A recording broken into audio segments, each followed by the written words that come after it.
So when did you have that first experience when someone came up to you and said, thank you?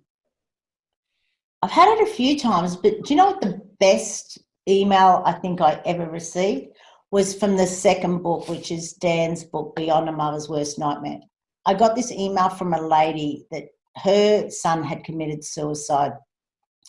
I think it was something like 8 months before she read my book. And she said, thank you. I haven't been able to get out of bed. I haven't been able to go back to work.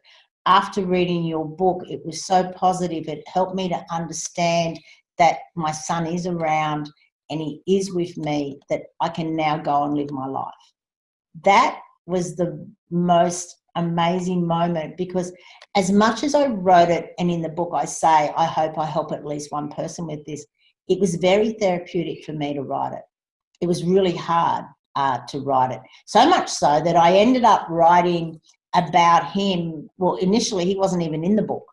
It was just about my journey since his passing. And then a friend read it and she said, where's he? And I went, oh yeah, you're right. I better put something in about him. Well, importantly, I talk about his death. His death is the last chapter and it's all out of order, which is good.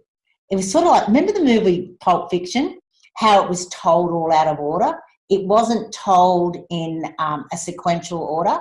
And I just, even though it's nothing like that movie, the way the story was told, I was guided to tell the book that way.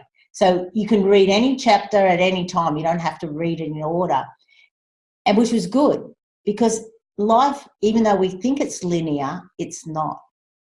And that's what I got about writing that book. But more I help people, you know, I've just recently, I've worked with a client, a lady. I only worked with her for 6 weeks. And where she started to where she ended up, she completely turned her life around. And a goal that she thought was going to take her 5 years, she started to achieve it in 6 weeks. Because it's just a different awareness. It's just a different sort of way of looking at things. And I'm a great questioner. I ask great questions. And I'll just keep asking the questions, going, why? Why is what you said true? And then they begin to realize that it's not, that they can have whatever they want now. And sure, you know, she's 34 and she's now traveling the world doing exactly what she was doing here, but she's just traveling the world.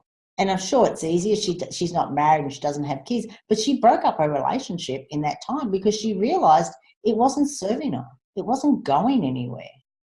And she wasn't being true to who she is.